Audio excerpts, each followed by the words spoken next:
वक्रतुंड महाकाय सूर्यकोटि समप्रभः निर्विघ्नं कुरु मे देव सर्व कार्येषु सर्वदा। बोलिए गौरी नंदन देव गजानन श्री गणेश जी महाराज की। भक्तजनों, वेद पुराण ऋषि मुनि भगवान श्री गणेश जी की महिमा गाते हुए थकते नहीं हैं। अनेक कथाएं आपने सुनी होंगी भक्तों, जैसे इनकी जन्म की अद्भुत गाथा, जैसे मूषक को अपनी सवारी बनाने की गाथा। परंतु आज इस संगीतमय गाथा के माध्यम से मैं आपको सुनाने जा रहा हूं कि क्यों कर और किन परिस्थितियों में देव गजानन ने एक दंत का अवतार धरा और किस तरह मदासुर का मान भंग कर उसे अपने चरणों का दास बना लिया। तो आइए सुनते हैं भगवान श्री देव गजानन की और मदासुर के युद्ध की ये पावन संगीतमय कथा। ओ गजमुख देवा परम प्यारे, माँ गौरा की आँखों के तारे। देवी देवता करे गुणगान, गौरी नंदन तुम्हें प्रणाम। ओ एक दंत अवतार के गाथा, आओ भक्तों तुमको सुनाता। चरणों का धर लीजिए ध्यान, गौरी नंदन तुम्हें प्रणाम।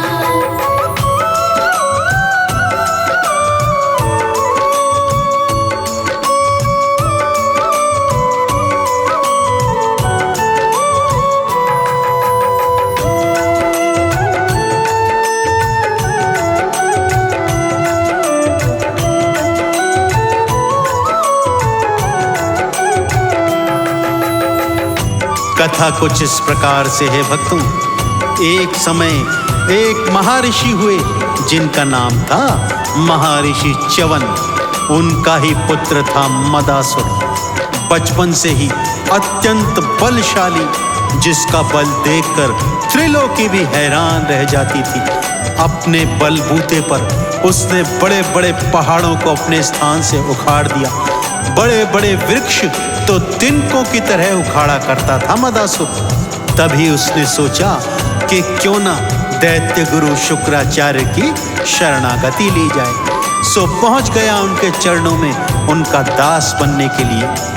मदासुर का बल और शक्ति देखकर दैत्य गुरु शुक्राचार्य भी अति प्रसन्न थे।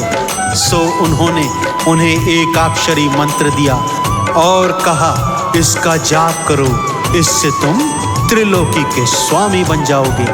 अपने गुरु की आज्ञा पाकर मदासुर वनों को जा रहा है एकाक्षरी मंत्र का जाप करने। और आगे क्या घटना घटने वाली है, आइए भक्तों श्रवण करते हैं। ओ ऋषि च्यवन का पुत्र मदासुर, शक्तिशाली बहुत मदासुर। राक्षस था वो अति बलवान, गौरी नंदन तुम्हें प्रणाम। ओ माँ शक्ति का ध्यान लगाने वन आया वो माँ को मनाने। करता शक्ति का आह्वान, गौरी नंदन तुम्हें प्रणाम।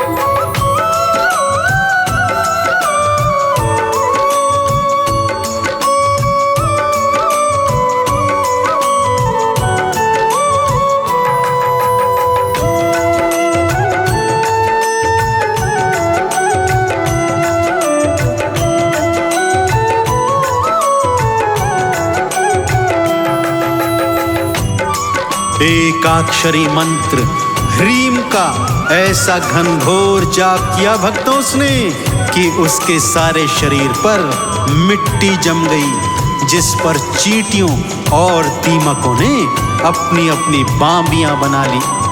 ऐसा घनघोर तप देखकर तीनों लोग थर थर कांपने लगे थे भक्तों। और मैया रानी उन्हें तो ऐसे जाप पर प्रसन्न होना ही था, सो उन्होंने मदासुर को दर्शन दिए।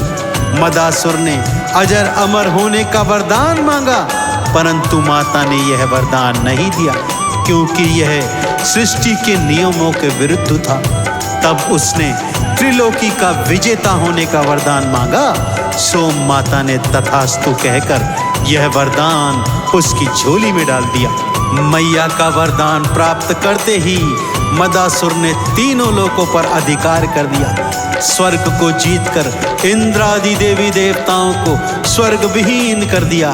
सभी देवी देवता सनत कुमार की शरण में आए, जहां उन्हें सनत कुमार ने बताया कि एक दंत स्वरूप की तपस्या कीजिए, केवल गजानन गणेश ही आपकी रक्षा कर सकते हैं।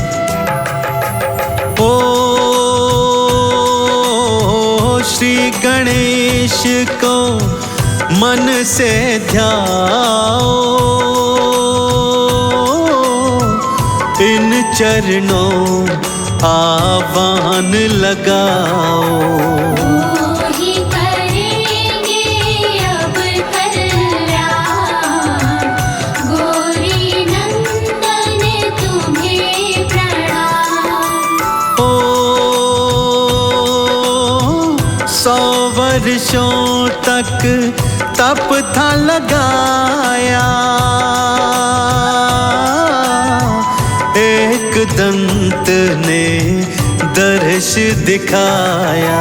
चरणों में कीधा प्रणाम, गौरी नंदन तुम्हें प्रणाम।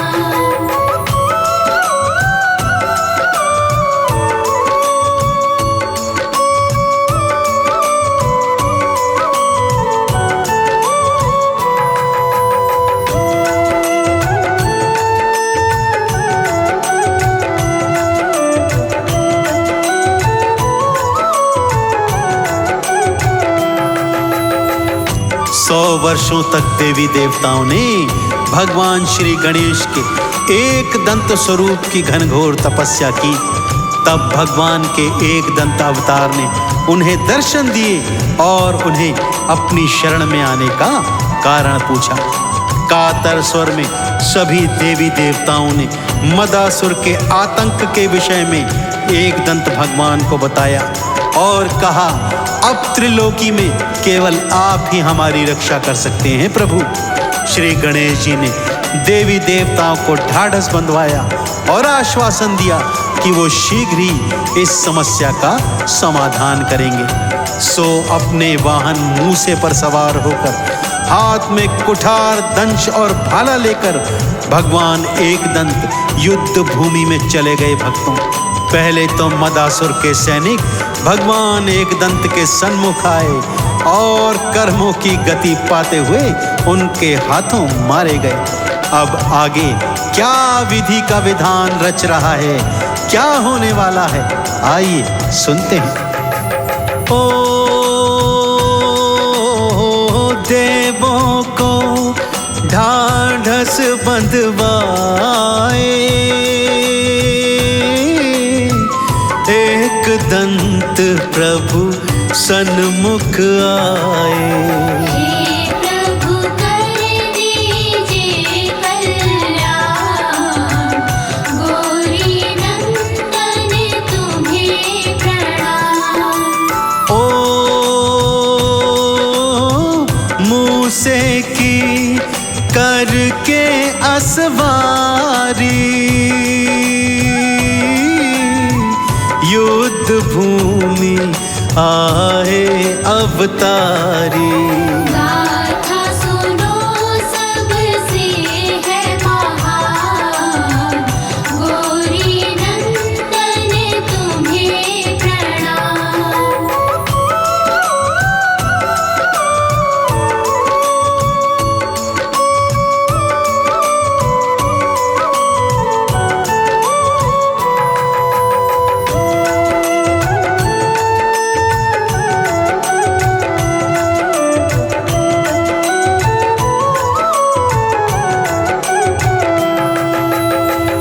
मदासुर के भेजे करोड़ों असुर एक दंत ने अपने प्रहारों से मार दिए भक्तों।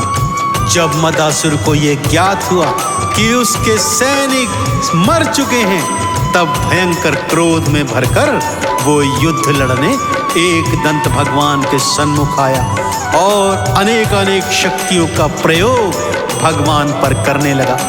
परंतु शक्तियां जिन चरणों की दासी हैं, वो भला एक दंत का क्या बिगाड़ सकती थी। मदासुर एक से एक शक्तियां चलाए जा रहा है और शक्तियां बजाय उनका अहित करने के उनके चरणों में समर्पित होती जा रही हैं। तब उसने अपना दिव्य धनुष निकाला और जैसे ही एक दंत पर प्रहार करने लगा, भगवान ने अपना पाश फेंककर उसका धनुष तोड़ दिया और उसे मूर्छित कर दिया। जब उसकी मूर्छा वापस आई, उसे ज्ञात हो गया कि वो एक दंत भगवान के सन्मुख टिक नहीं पाएगा। सो मूर्छा से बाहर आते ही भगवान एक दंत के चरणों में गिर गया और क्षमा प्रार्थना करने लगा। भगवान ने भी उसे क्षमा दान कर अपनी शरणागति उसे प्रदान की। मदासुर ने देवताओं का स्वर्ग उन्हें ससम्मान लौटा दिया और भगवान गणेश के चरणों में शपथ खाई कि वो अब सदा धर्म के पथ पर चलेगा। तो इस तरह भगवान एक दंत ने मदासुर के अहंकार का अंत किया था भक्तों। ओ असुर करोड़ों पल में मारे और मदासुर मद में दहाड़े। शक्तियों का करता भगवान, गौरी नंदन तुम्हें प्रणाम। ओ एक दंत से लेकिन हारा, शरण में आया असुर बेचारा।